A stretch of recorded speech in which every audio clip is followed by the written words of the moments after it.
YouTube, what's up? It's your boy Joe Commish. I know it's been a while, but we have done some key upgrades in the studio, some things that are gonna allow me to bring you different content and just better quality content. Not just for you, but for me. That being said, fantasy season is here, and if you thought I wasn't gonna come with a heat, boy,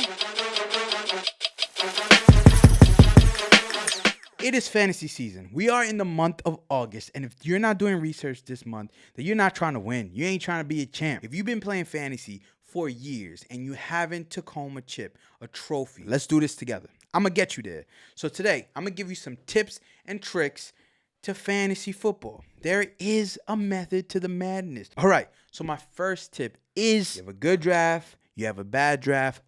Who gives a f? It doesn't matter. It doesn't matter if you have a good draft or a bad draft. Does it help? Yes. It helps if you start off good. It helps if you draft all the right guys. But the truth is, none of us will. None of us will draft all the right players.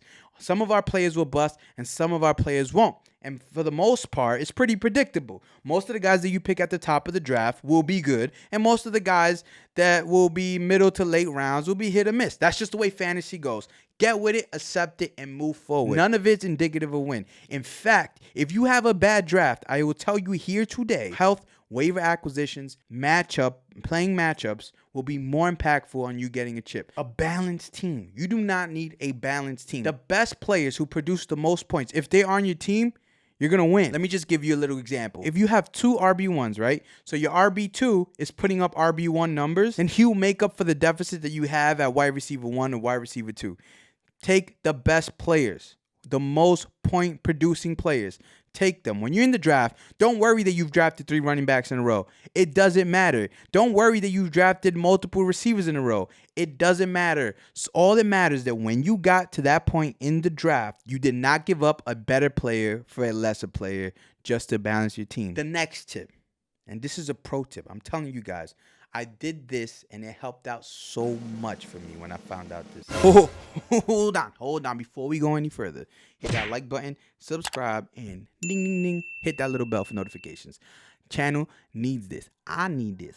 Thank you. Follow your team and your watch list players. Maybe players that are on the waiver wire that you don't want to pick up right now. You don't want to drop somebody for. Follow them on social media.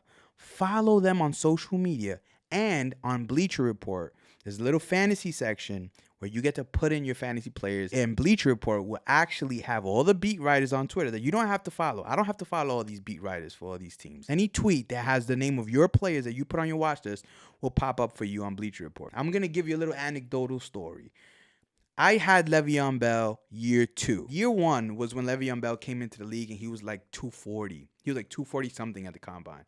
Right? Never a big speed guy, but he was more relying on agility and being a big back, right? Le'Veon Bell's like 6'1", 240. It was that summer that he had that big body transformation that everyone talks about, that he came down to like 215, 220, had like a crazy six-pack, and he became, that second year, the Le'Veon Bell we all know and love. I knew that he was preparing himself to take a step up, that he was about it. I had inside information just by following him on the social media. It gave me an inside tip. And man, he was my RB1, and boy, did he blow up. Players will tell you more about themselves than what coaches, when they come up to the podium in the post-practice press conference, or beat reporters, the players will tell you themselves. They will tell on themselves. Something that I've noticed over a couple of years of playing, and I think for the most part goes largely unspoken of, is that lineups are for now, benches are for the future. A lot of people like to do trades during the year because they're trying to upgrade their lineup, their starting lineup. And yes, that is obviously, we all want to trade the big players and get a big, nice, shiny player back. But not all trades have to be star players or players that are instant starters, as much as we all love.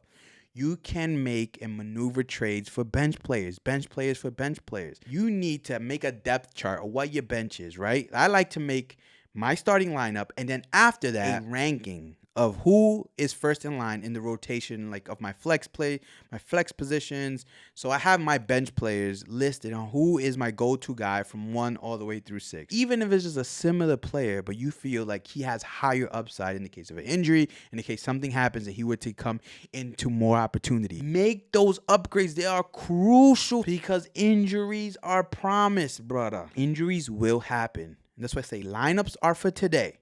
Never, and prioritize today. Never prioritize future wins for win this week, right? That is just stupid to me. On Wednesday, I can't tell you what's going to happen on Sunday, right? None of us can. Let alone a game later next week when there's a game in between with the amount of injuries that happen.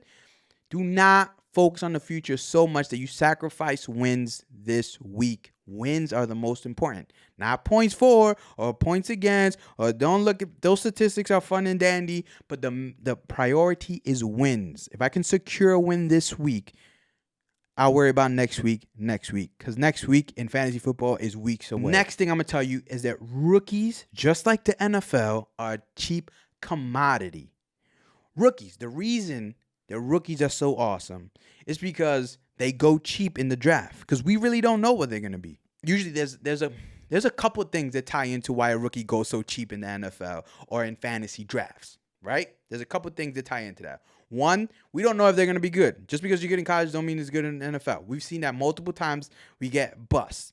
We don't know they're going to be good. They're untested. And the second thing is that there's usually an older vet in front of them, right, taking the majority of the opportunities. But as we know, decline happens in the NFL and injuries happens in the NFL faster than any other sport. I have a theory this year regarding rookies. We have the biggest batch of rookies we've ever seen. We are coming off a year last year where the rookies did not have an OTA, did not have a training camp, and no preseason, and they were thrown dead into the water with no acclimation period. They didn't have the training camp. These huge developmental learning experience that every rookie gets because of COVID. So this year, pay attention to the second-year players. Go back and look at those running backs from last year, the wide receivers from last year that maybe didn't turn out so well, along with the rookies that are coming this year, and take them. What it boils down to, rookies are a cheap commodity. Do not come out of your fantasy drafts without a rookie on your team. These are lottery tickets. They may not work. They may not work right away.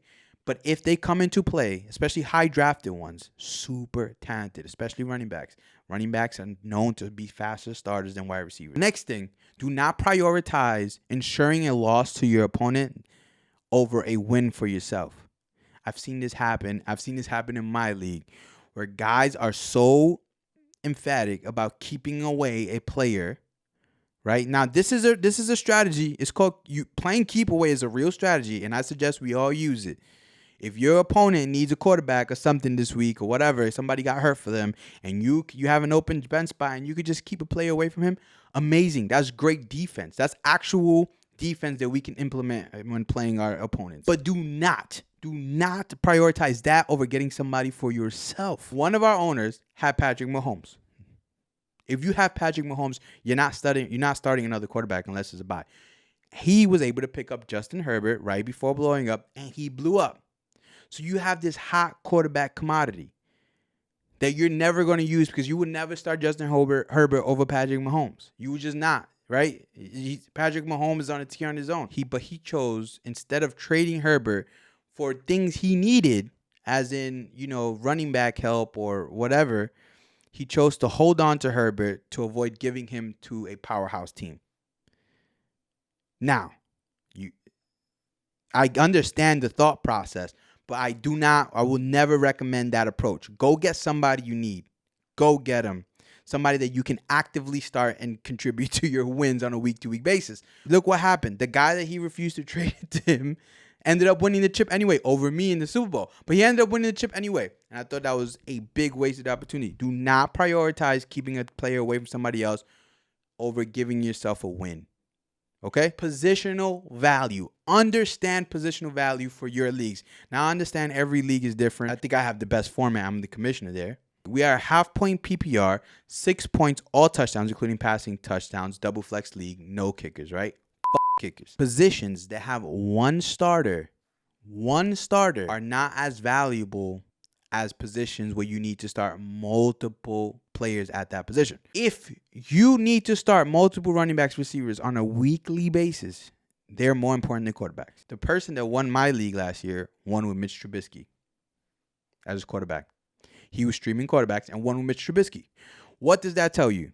There's 32 teams. That means there's 32 starting quarterbacks. And if you're in a 10 or 12-man league, the 10 to 12 best quarterback is still going to be pretty good. The best available quarterback on your waiver wire can more closely assimilate a QB1 than the best available running backs, wide receivers, because everyone is holding 5 to 6 running backs and wide receivers, as a collective. Understand that. Now, then you understand who scores the most. RB1 score the most. RB1 score the most. Then it's wide receiver 1s, wide receiver 2s, then it's RB2s, and wide receiver 3s actually like right there on par. There's only one running back on the field. Though they may be rotating, there's still only one running back on the field per snap, per play. Some teams are running 4 wide receivers per play. The most common lineup now is a 3 receiver lineup. So you have 3 receivers on the field per 1 running back on the field every given play. It's 3 to 1. When trading away a running back, I don't care if I'm getting a wide receiver 1 back. I need a running back. Even if it's a crappy one at the bottom of your bench. Always get a running back when you're trading a running back. A running back that you cannot get on the waiver wire. When you do something for the first time, you're going to be whack. Right, fellas? Right? You're not going to be that good. It's just the truth. So get with the program. The same thing goes for drafting. Do not go. Your first time drafting should not be at your fantasy draft. Do not do that. Ever. You won't understand. You won't see what's coming. You won't understand the layout that changes year to year. Where are the dominant players? There's RB heavy years, wide receiver heavy year, the quarterbacks, tight ends. Do not go into your drafts and let that be the first time you're drafting. Mock draft the out of your leagues. Mock draft. Get the reps in. The more you do things, the better you get. I promise you, at anything. I don't give a if it's tying your shoe. If you tie your shoe for the first time ever tying your shoe, you're going to be shitty at it. Do that shit 10,000 times and you'll be pretty good at tying your shoe. Same thing with drafting. Please go in there with the reps. Hey, YouTube, it has been a wild ride, but we made it. I appreciate you staying to the end of the video. I really do. If you haven't had a chance yet, please subscribe right here. I have so much more fantasy content coming out for the fantasy deprived like myself. But if it's your first time or if you want to be a commissioner like myself, please watch this video where I detail and lay out all the rules that you need to know for starting your own league. The best format. Do it the right way. Thank you for tuning in.